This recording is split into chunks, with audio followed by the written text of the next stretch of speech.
the egg? Yes, we can. Okay. Let me grab I've got a fancy handy dandy chart. Let me grab that. Perfect. All right, y'all want to talk eggs? Yeah. Right. Let's do it. Could you Hey, just lay out? excuse me.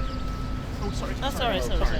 Just lay out succinctly what the plan actually is. I read the op-ed. Yeah, absolutely. So first of all, thank you all so much.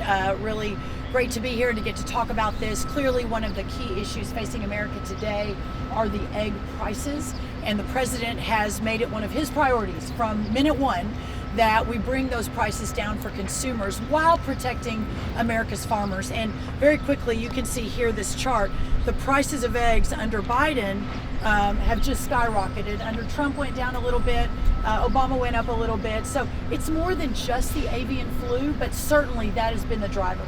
So just this morning, I'm gonna hand this back off. So just this morning, we announced the plan to, first of all, attack the avian flu and how we pull it back out of our poultry producers, but secondly, how we bring the cost of eggs down. So that plan has 5 parts. The first part is a biosecurity part, and what that means is that how do we lock our poultry barns down? How do we ensure that our egg-laying chickens aren't getting this disease? Mostly it comes from wild fowl that fly over or get into the barns. So USDA will be producing at no charge an audit to every single egg farmer in this country, and then we will help them secure their barns. Of 150 pilot projects on this exact project, only 1 has gotten the avian flu since the USDA came in and helped lock those barn down. So that's first. Secondly, we're going to work to move much more quickly on repopulating the 160 million birds that have been culled in just the last few months. So what do we need to do to get regulations out of the way to help indemnify these poultry producers to start repopulating much more quickly than we've been doing? Third is a deregulation effort. That is ensuring that the rules that have been layered on our producers, our egg producers, over the last really 4 years, that we begin to peel those back. That will allow costs to come down. That's a little bit more long term, but really important. There are some rules in play that are costing the eggs to go up without the avian flu as part of it. The fourth is we're looking to import eggs in the short term. This is just on the cost piece. We're already in discussions. There's been, if you dig around, you'll kind of figure out which countries, but we're talking to 3 or 4 countries right now about getting between 70 and 100 million eggs into the country in the next month or 2, which of course will help with supply and demand. And then the final, more long term, is putting significant funds into vaccine and therapeutic research. Our egg layers and our broilers, our poultry industry does not use vaccinations right now. A lot of the industry believes on the egg laying side that we should, but it isn't a proven vaccine yet. And so I was hesitant in rolling anything out that would require more vaccinations without understanding first exactly would it solve the problem. Mexico vaccinates their egg layers and they still are hit with about 80% even vaccinated with this avian flu. So instead, we're going to put some significant funding into researching how we get to that point. And the way I would think about it is it's almost like the flu vaccine, right? Most people get it, but it only works 1 out of every 2 or 3 times. Before we start sticking our chickens, we need to ensure, and putting that into the food supply, that we know exactly what we're doing. So that's the 5-part plan. And what's a realistic timeline for how long this plan will take to actually lower? Well, we are seeing probably even a little bit more increase up until Easter, which is actually normal because so many eggs are used around Easter. We also have only been in 30 days. I've been in 13 days. It's going to take a little while to get through, I think, the next month or 2, but hopefully by summer. So several months? Yeah, several months. Which yes. country? I don't want to say that just yet. Can you say you have staffing? This obviously the government decision making staffing footprint already balancing that. USDA exemption that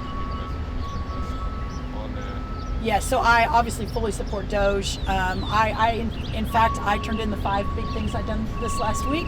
I'm very proud of that. I'm proud of the employees at USDA. It's a great question. As we look to streamline and make more efficient the U.S. Department of Agriculture, will we have the resources needed to address the plan I just laid out? We are convinced that we will. As we realign and evaluate where USDA has been spending money, where our employees are spending their time. We've pulled out a lot of the DEI initiatives. We've stopped. We had almost 1,000 trainings we canceled on DEI on my first day on the job. We've got a lot of employees that now we will begin to recalibrate and redirect towards supporting our ag industries. I do not, no. Can you give us one or two examples of regulations that you want to roll back?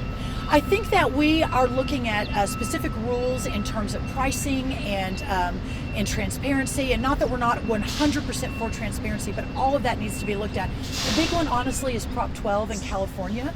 That has caused a lot of prices to go up. The average dozen eggs in California is $9.58, but because of, and it's $5 around the country, so it's almost twice as much. What Prop 12 did is it had certain regulations and requirements for parts of our livestock that really caused prices to go up. And it didn't just affect California, it affects the rest of the country because California imports and exports agriculture products. I'm curious about the vaccine piece of this. I mean, do you have a timeline for that, or how you expect that work to roll out? So there's a lot of work that has already been done. Clearly, I don't know the exact number. I have it in my head, but I don't want to say it in case it's wrong. But it's right around a dozen or more countries that currently use a vaccine. So it's not that it's a brand new idea. And there are a lot of people in the country, we got a lot of feedback from those who think that's the immediate solution and that we should be doing it. It has been tested around the world. When we really dug in and talking to our CDC, our Center for Disease Control, our NIH, some of the key veterinarians around the country. Next week, I'm going to a facility in Athens, Georgia, with University of Georgia that goes into this specifically within livestock.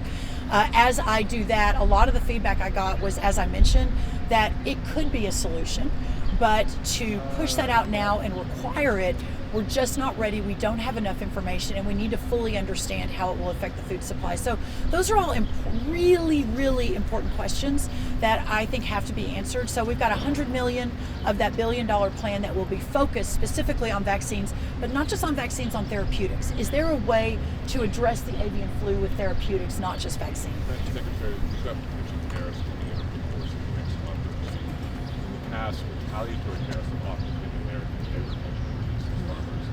What is your message to both your cabinet colleagues, the president, as well as these other countries about how to balance that? I mean, are you worried that American farmers will get caught up in this rate? The American farmers and ranchers are very concerned about this. This was really the theme, the coming and current tariff negotiations that are happening. Throughout my hearing and preparing for my hearing, all my confirmation meetings, both Republicans and Democrats on the Ag Committee obviously all brought this up. I just finished speaking to all of our state ag commissioners, both Republican and Democrat, this morning with a lot of other friends of agriculture. But what I know is this: President Trump has a vision. His idea of using tariffs in his toolkit has proven very successful the first time. I have no doubt it will be successful again. My job is to defend the agriculture interests in those discussions. And the multiples of conversations I've had with President Trump about this, he has continually said, please assure our farmers and our ranchers that I have their backs. Please assure them that we understand where they are in the discussions, the negotiations, and economically the straits that are currently being faced, and that at the end of this, our farmers and our ranchers will be more prosperous and see more prosperity than ever before. Thank y'all so much. Really good to be with y'all. Thank you for the opportunity. Thanks.